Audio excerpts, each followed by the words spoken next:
പത്തനംതിട്ടയിൽ പീഡനക്കേസ് പ്രതിയായ CPM നേതാവിനെ പാർട്ടി തിരിച്ചെടുത്തു. തിരുവല്ല ലോക്കൽ കമ്മിറ്റി അംഗം CC സജിമോനെയാണ് തിരിച്ചെടുത്ത്. അന്വേഷണ കമ്മീഷന്റെ നിർദ്ദേശത്തെ തുടർന്നാണ് നടപടി. ഒരു തെറ്റിൽ 2 നടപടി വേണ്ടെന്ന് കമ്മീഷൻ. 2 പീഡനക്കേസുകളാണ് ഇയാളുടെ പേരിൽ രജിസ്റ്റർ ചെയ്തിരിക്കുന്നത്. കൂടുതൽ വിവരങ്ങളുമായി പത്തനംതിട്ടയിൽ നിന്നും ഹാൻസ് ജോൺ ചേരുന്നു. ഹാൻസ്, ഈ പ്രതിയെ പാർട്ടിയിലേക്ക് തിരിച്ചെടുക്കുവാൻ പറഞ്ഞിരിക്കുന്ന കാര്യങ്ങൾ വളരെ വിചിത്രമായി തോന്നുന്നു. തീർച്ചയായും ലക്ഷ്മി, വളരെ വിചിത്രമായ നടപടിയാണ് ഇപ്പോൾ തിരുവല്ല CPM മേഖലാ കമ്മിറ്റിയുടെ ഭാഗത്തു നിന്നിട്ട് നിലവിലുണ്ടായിരിക്കുന്നത്.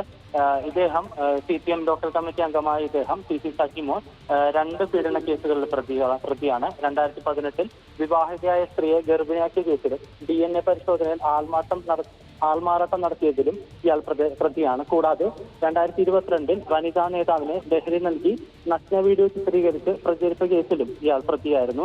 ഇയാൾക്കെതിരെ കേസ് വന്ന സാഹചര്യത്തിൽ ആദ്യം തന്നെ 2022 കേന്ദ്ര കമ്മിറ്റി അംഗം KK ശൈലജ അടക്കമുള്ളവരുടെ സാന്നിധ്യത്തിൽ ഇയാളെ പുറത്താക്കിയിരുന്നു.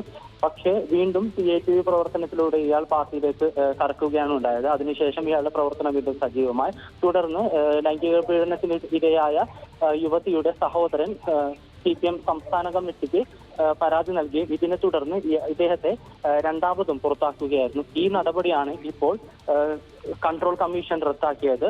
വളരെ വിചിത്രമായ നടപടിയാണ് ഇപ്പോൾ കൺട്രോൾ കമ്മീഷന്റെ CPMന്റെ ഭാഗത്തു നിന്നും ഉണ്ടായിരിക്കുന്നത്. ലക്ഷ്മി, ഹാൻസാണ് വിശദാംശങ്ങൾ നൽകിയത്.